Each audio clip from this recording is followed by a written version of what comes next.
Drummers of Africa. This is an African narration that speaks of many things.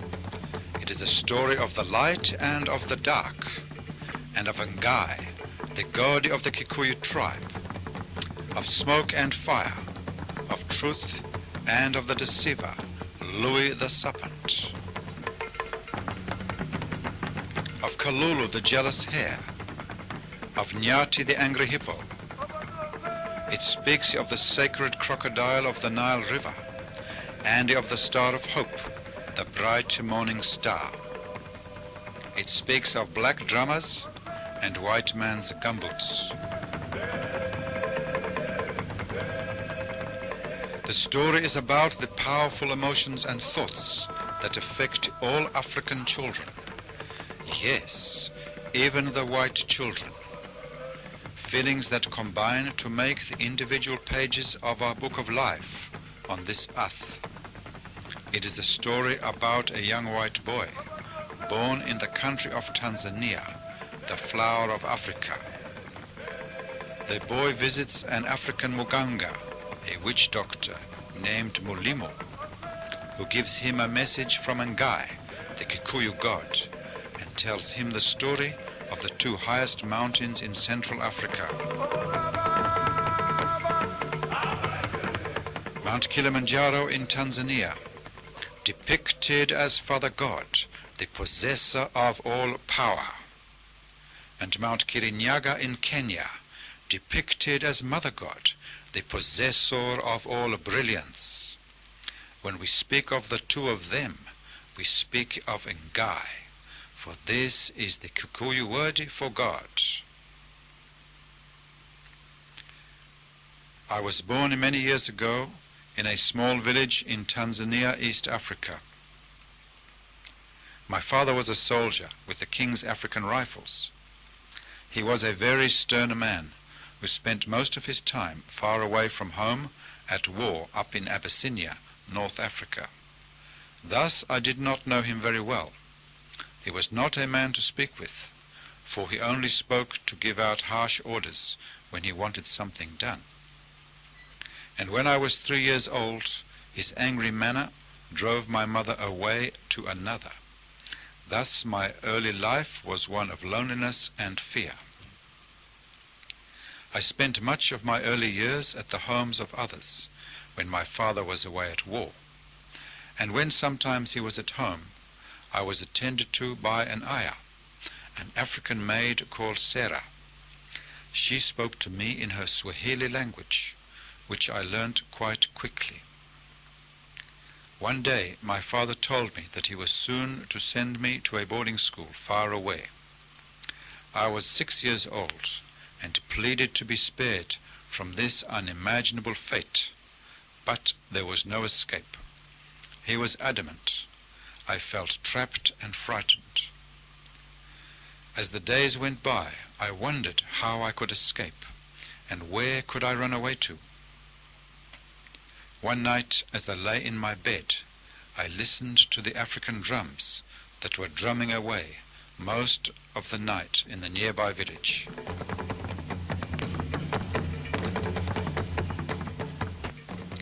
They were in the distance, and I was used to them.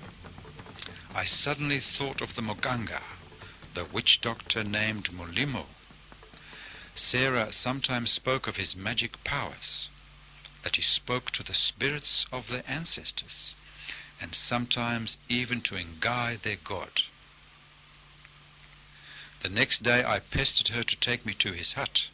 She refused, saying, "Your father would become very, very angry if he finds out, because the white man does not understand anything about the other world, where our spirits go to after earthly death, when they leave their flesh here in the dust, and that is also the place where we lived before we entered the flesh of this world."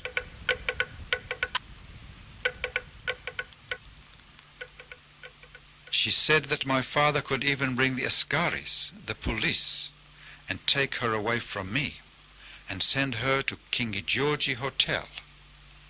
I said, "Sarah, what is that hotel, King George?" she said, "Mtoto, King Georgie is the white man's king, who lives far, far away over the sea. One day he sent his soldiers here to Africa, and in every African village he has built a big prison. If we do not pay our hut taxes, we are put in these prisons. But as we are freely given 2 meals a day, we call it King Georgie Hoteli." I thought about this, but could not understand it at the time. I persisted over many days with my request to visit Mulimo, and then she said, "I will point out the way you are to follow, the path that will lead you past the village to his hut, but you must promise to never speak of this to your father."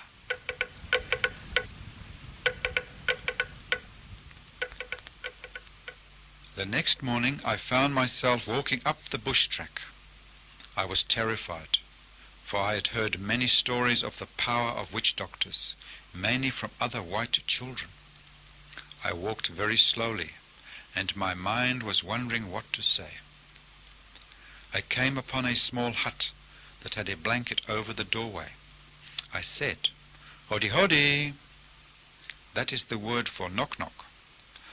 For in East Africa, you do not knock on the door. You stand back and speak from your mouth. If there is no answer, you walk away. If you are welcome, you are replied, "Karibu." That means welcome. Suddenly the blanket was brushed aside, and before me stood Mulimo. He was very small, with very fine features and very black eyes. "Nataka nini mtoto? What do you want, young child?" he asked of me. I was speechless and just stood. We watched each other for a moment, and then he said, "Ingia, come in."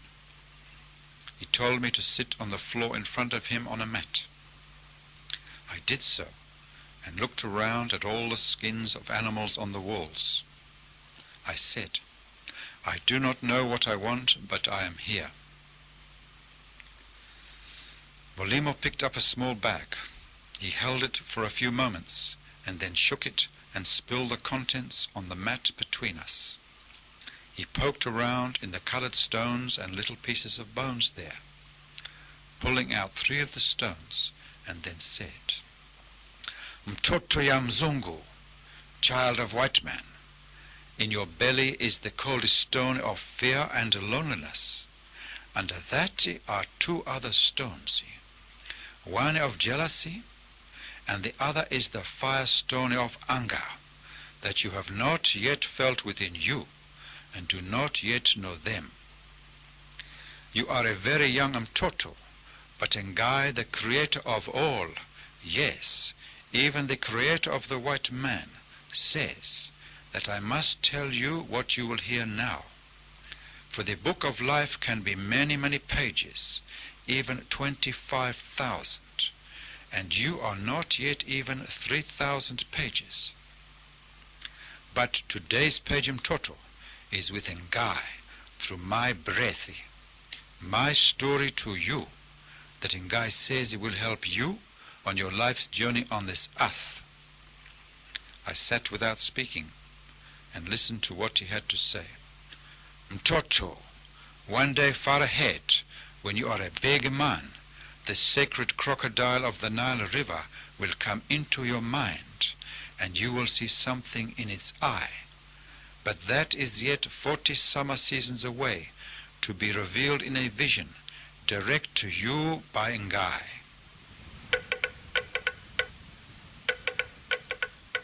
Ngai is the invisible essence of all creation, and is invisible to us. But we the Africans are very, very lucky, because Ngai has come to earth visibly, in a way that can guide us here to understand the invisible Ngai.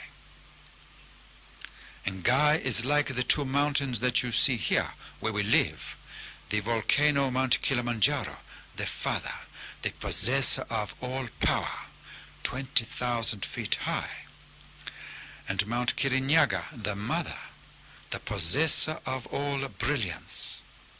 Their bases stand with us here on earth, but their tops reach up through the clouds into heaven and stand clear and bright in the sunlight of the day, and at night they are in the stars.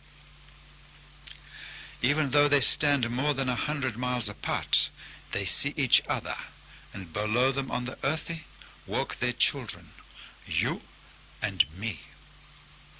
But under the ground below the giant volcano Kilimanjaro is the cauldron of molten fire that is great pain and suffering. Below the fire is the deep dark coldness, for there is no light under Kilimanjaro. It is the home of the black serpent called Louis. He is the deceiver of all humanity, and enters our minds from within us with his thoughts. The mountain Kirinyaga is different. She is all light and love that shines and lights up the heavens.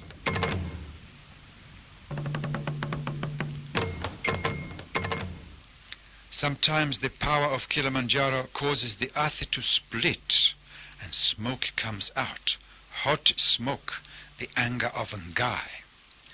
If Ngai becomes very angry, then Kilimanjaro does explode in a fury and throws up molten fire and rocks that destroy all that have not heard Ngai's voice. The voice of their father, Kilimanjaro, who says, "Listen to your mother Kirinyaga and only be loving." For you see, when you are created by Ngai, you are filled with the love of Kirinyaga and the light of Kilimanjaro.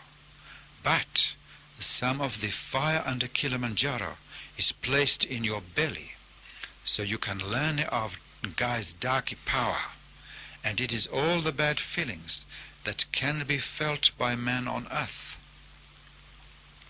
One day they are removed from your belly by the love of Kirinyaga. Then you do not feel them again, unless your spirit one day can return to walk on this earth as a man of flesh. If you look up at night, you will see the stars that roam freely the heavens. When your spirit leaves the flesh of this earth when you die, you can be as a star, roaming free in the heavens with Ngai. Or you can be confined in the belly of Kilimanjaro, suffering fire and endless pain.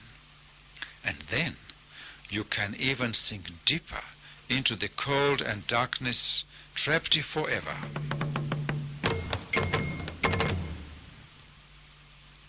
I was astonished to hear this, for I remembered hearing at our English church that none of us could be lost below, because our God was the greatest on earth, and that our God had even walked on this earth and also water, and then disappeared into the sky.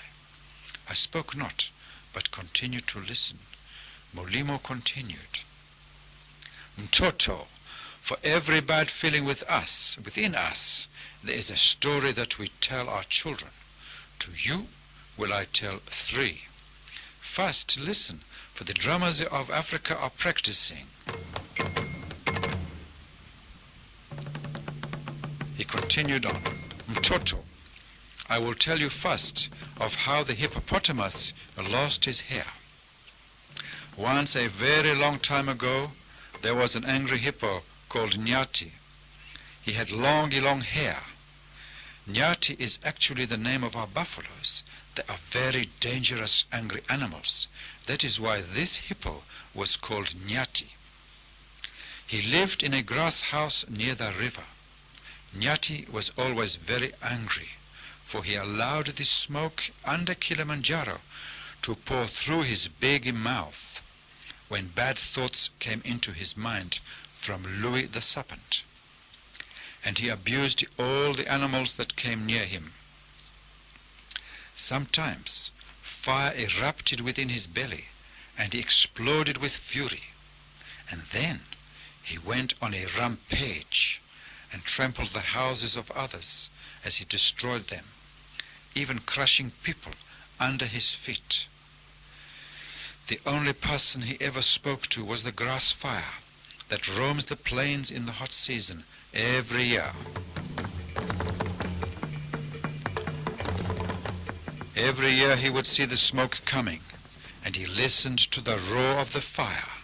That was the voice of the invisible flames hidden behind the black smoke. The voice said, "Nyati, I am coming near your place. Make a cup of tea and let me in." He always replied, "Do not come in. I am in a bad mood today, and even you are not welcome. If you come, I can abuse you." And the wind changed the direction, and the smoke blew the other way.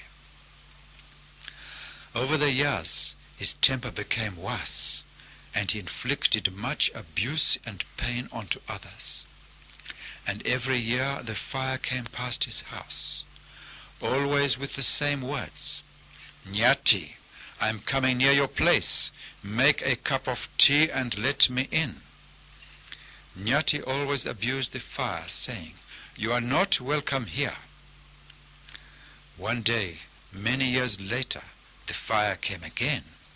It was very, very strong and very, very hot, and the fire said to itself, "Today is the day that horrible Nyati will see me, the wrath of Ngai, being my avenging fire under Kilimanjaro, and he will now feel my power and my pain."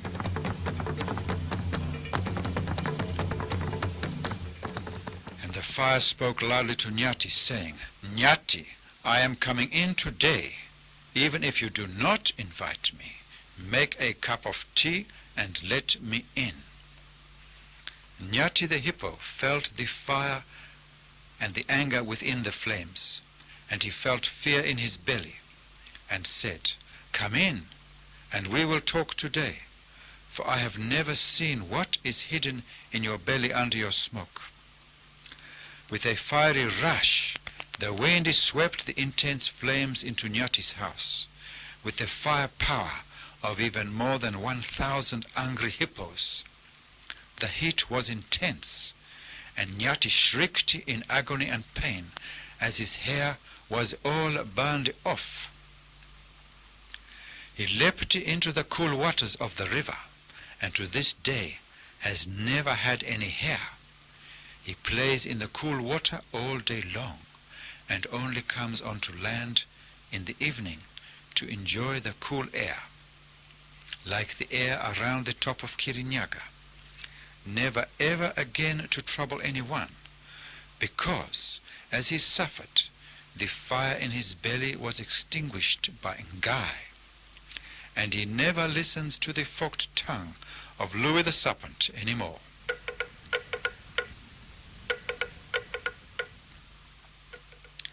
For having now felt and suffered the pain he had made others suffer, he had also finally heard and understood the voice of the Father Kilimanjaro, who said, "If you cause pain to any of my children, I will come with fire and do it to you another day. You, my children, must heed Kirinyaga your mother, and only love each other." Mulimo stopped, and again I heard the drum beats throbbing.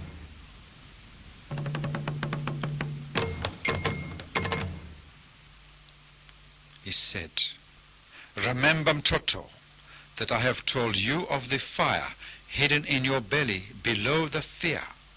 One day it will arise like the lightning in the sky. You will feel the power of Kilimanjaro in you.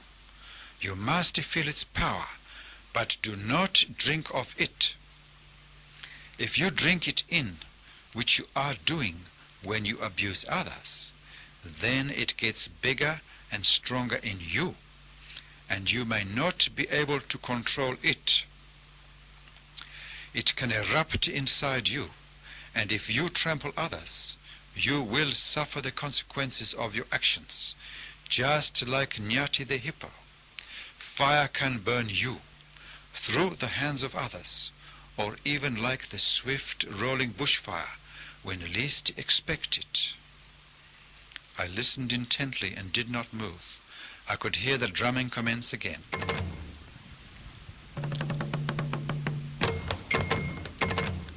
Mulimo continued. Mtoto, once there was a rabbit called Kalulu.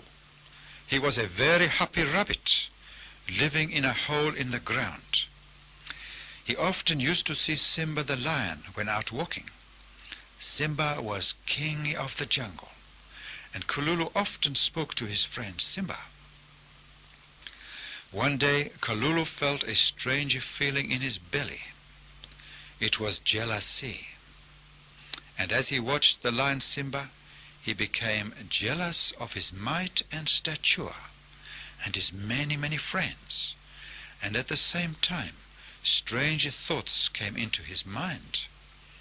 The thoughts said, "The king is big and strong, but you can show him how much smarter you are. And also, if you can make him suffer pain, then you will feel very important, for you will show all the animals your power. They will fear you, and then you will become the king of the jungle. And also, because you live in the ground, the lion does not know even which burrow is yours and will not be able to find you." The days went by, and Kalulu was becoming more jealous, and the thoughts were getting stronger, and he foolishly continued to listen to them.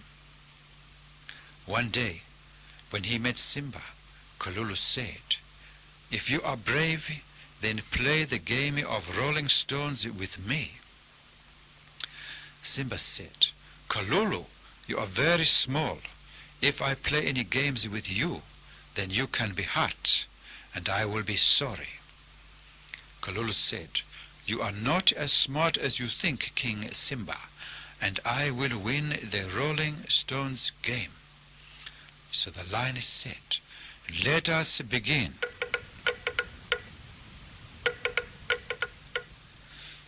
Kalulu said, "Go up the hill and roll down some stones.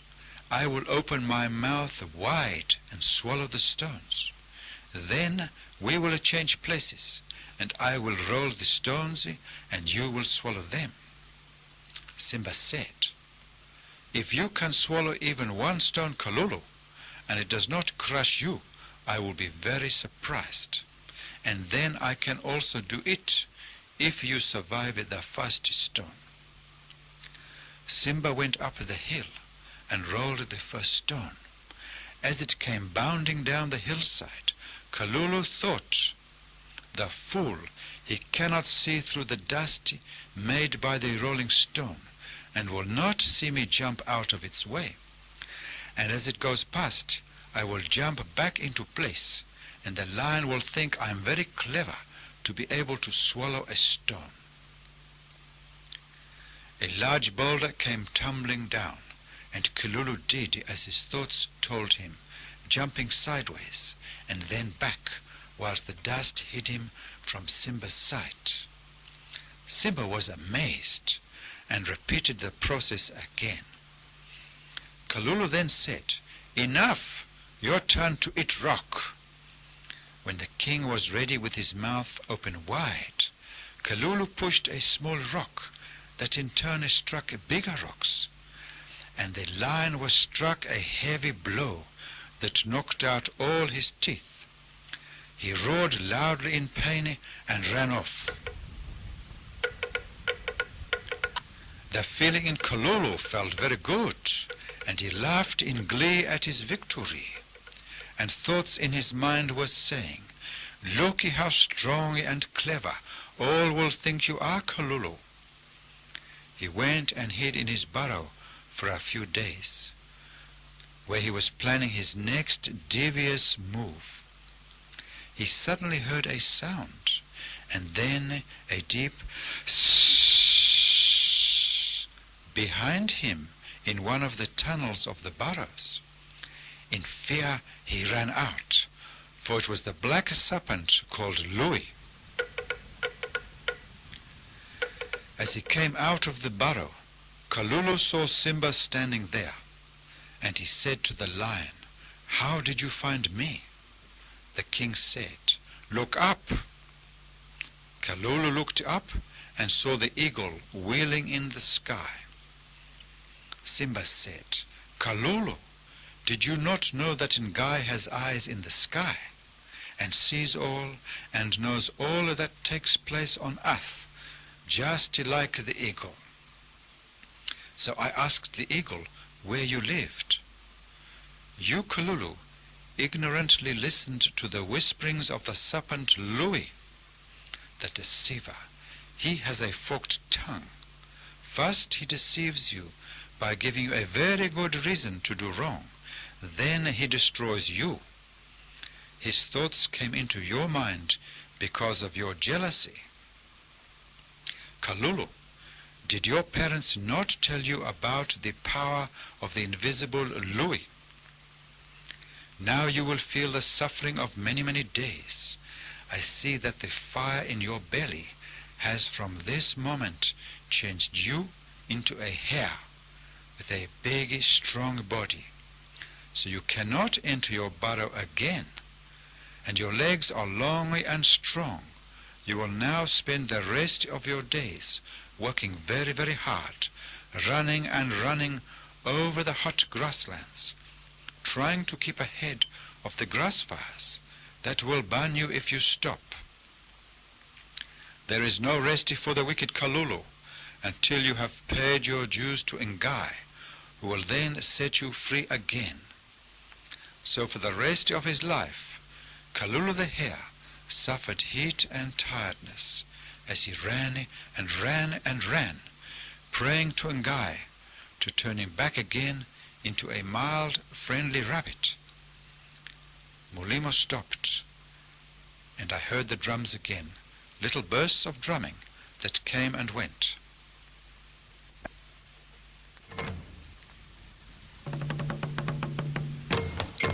He then said, "Now you see what happens when Ngai's children listen to the thoughts of Louis and allow the fire in their belly to throw up rocks onto others. They become controlled by others and suffer. None can escape the wrath of the invisible Ngai."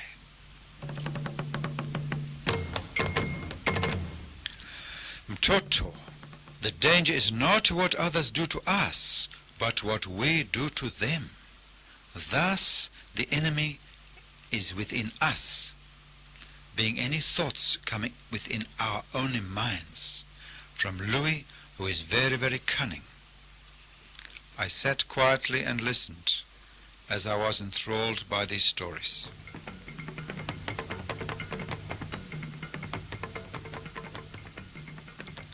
Mulimo spoke again. "Mtoto ya mzungu, child of white man, remember well this page in your book, for one day you will travel far away from Africa to the bottom of this earth, and will meet men of many colors. And when you return, you will bring to us Africans a great story of truth. But first, you will remain here and suffer feelings in your belly that you have to suffer for Ngai to gain understanding of the pain of this world." He continued, "Mtoto, now I will tell you how our black children control the fear and anger in their bellies. In the evenings they go and sit by the drummers. The drummers are muscly and very, very strong, and some can even hammer the drums until the morning, because the love of Kirinyaga flows strongly through them. And as they beat the drums, the fearful ones can sit very close and are not afraid, for they can see the strength of the drummers and feel the power of sound throbbing in their veins.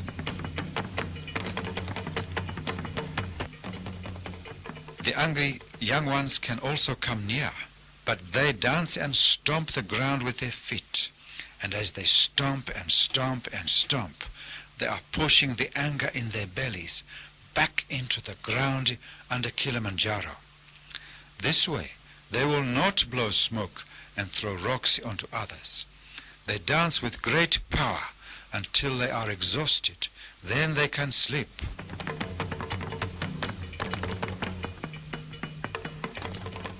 He continued, a long time ago, before the white man came, there were no boundaries in Africa. All could roam freely as the gazelles, and Kilimanjaro and Kirinyaga both stood on the same land, and there was freedom. Then the white man came, fully of insatiable greed for the spoils of Africa, and he spoke with the thoughts of Louis the Serpent in his mind. And from his mouth there came the forked tongue of Louis, and the lies from his mouth was the smoke from under Kilimanjaro, and the fire came from his hand in a stick that spoke death. It was the gun.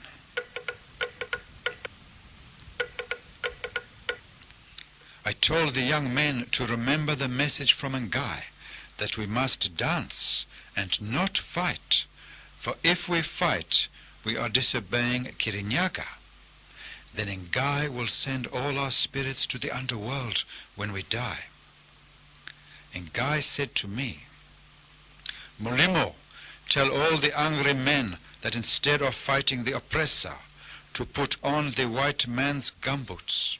Then they can dance and stomp their feet even more energetically without bruising them, thus driving down more forcefully the powerful fire they feel boiling in their bellies, brought on through the ignorance and disrespectful actions of the white man, who heeds not the call from my queen Kirinyaga. Tell all the young men and girls that they must resist from retaliating, even if they are to be abused or even destroyed. If they do not control their fire and smoke, then Louis the Serpent will speak to them in their minds, and they will not be able to resist his forked tongue, as he gives them an irresistible reason to fight. And thus do they deny their mother Kirinyaga. And then they will fight the white man, also forgetting me, their father, Kilimanjaro. And they will forget the love of their mother Kirinyaga, the possessor of all brilliance. And as they fight, they are stealing my fire power that flows into them up from below as they fight, and thus it grows stronger in their bellies. And any of any race who steal my fire to hurt my children are destroyed by me. For when they die, with the strength of the coils of a giant python, the weight of my fire in their bellies drags them below to my underworld.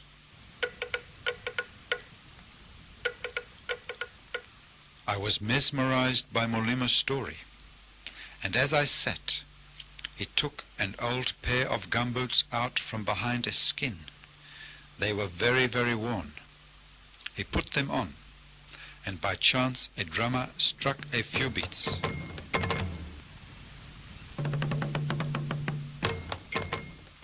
And Mulimo stomped a few steps, chanting, Songa Chafuchini, Songa Chafuchini, meaning, send the filth below, send the filth below.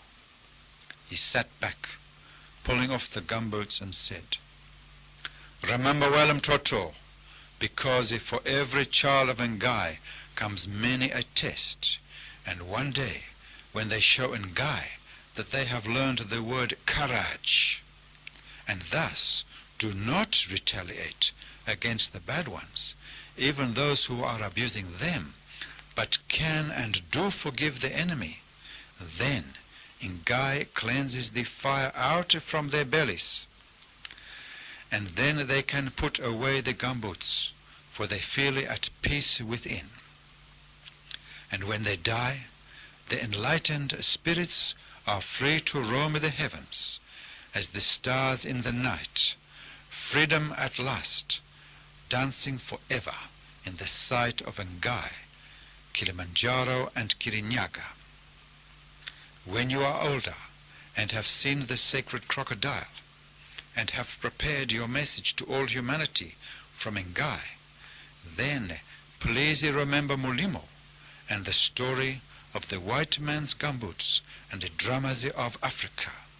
Wherever you are, please tell all Ngai's children of Mulimo's story. He put the old gumboots in my hands and pointed to the door, and I left. I felt like I was floating on air, and knew that the light of Kirinyaga Ngai was flowing through me and with me, and I felt happier and freer than ever before. That night, as the drummers drummed away, I stomped very quietly around my room in Mulimo's giant gumboots, so my father would not hear. My mind was filled with sights of Kalulu running over the plains as the grass fire swept along behind him, and as he darted from side to side around the tussocks of grass, my body moved from side to side with him, and I felt the quickening in my pulse and the power of the drums flowing through my soul.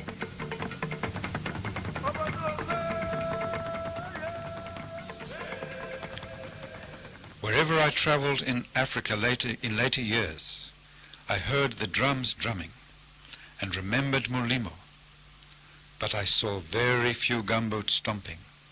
The message through Mulimo, it seems, has been lost, and all men are preparing for war. So now I am an old man, and I remember seeing the sacred crocodile as a vision in my mind years ago, when I was about 40 years old. The crocodile had a beautiful star glistening in its eye. It was a six-pointed star. The sacred crocodile spoke to me and said, "Think of the morning star every day. It is the star of Bethlehem that shines brighter and brighter, the bright morning star. It is calling you and all who listen to you, for you are the dove of Ngai, the messenger of the one God of all races." As time went by, Ngai spoke directly to me and gave me the message that I now give to all God's children in the book of Ngai I have written, saying that we must forget the past and only look forward to Ngai through the star of hope, the bright morning star, the true light, the heavenly symbol of God's wisdom. Because it stops the thoughts of Louis from overpowering our minds, because Louis likes to cause us pain, but first he gives us a reason to do something nasty to others, then telepathically he makes others do it to us. So the pain goes on, and we cannot wash away blood with blood, only with the water of forgiveness. Thus comes the freedom of the spirit within. And I remember the help of the old Mulimo who said, "Tell all of Africa not to forget the love of Kirinyaga, the possessor of all brilliance, and not to forget the fire under Kilimanjaro, the possessor of all power. And tell all children, even in the white man's classrooms, the story of the gumboots and the drummers of Africa."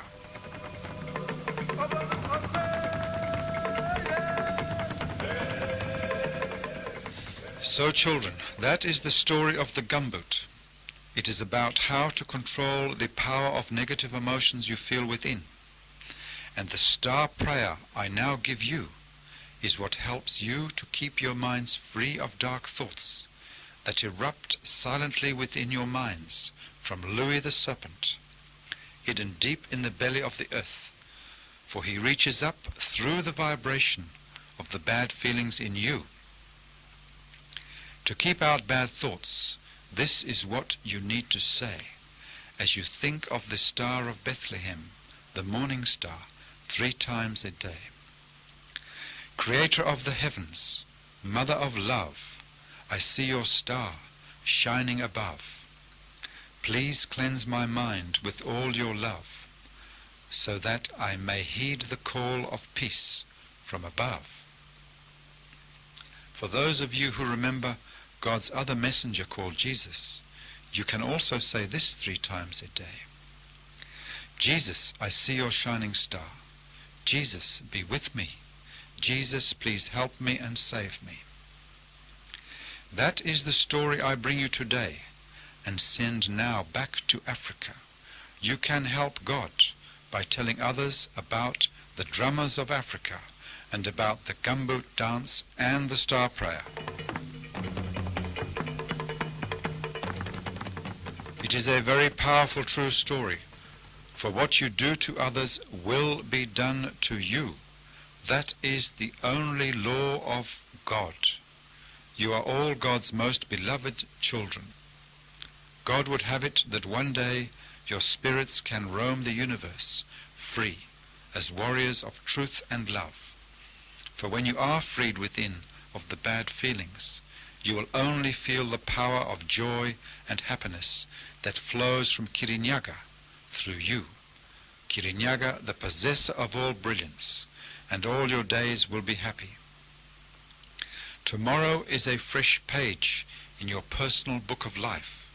You can walk the road as a hippo or a hare, abusing others, and wonder when and from where will come the wrath of God from below Kilimanjaro. Or you can turn your face towards Kirinyaga today by keeping your minds clearer of devious thoughts from Louis, and be happy. Remember to pass on this message to all. Tell your friends so you can dance together the gumboot stompy dance with the drummers of Africa.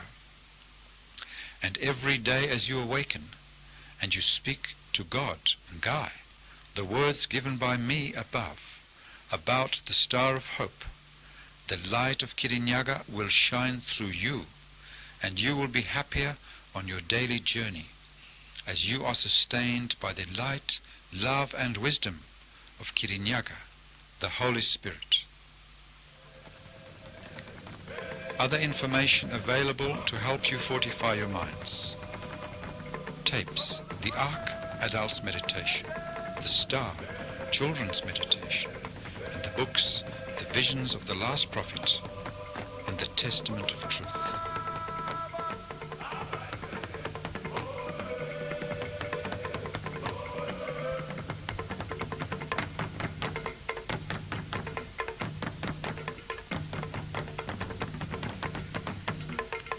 Bless you all.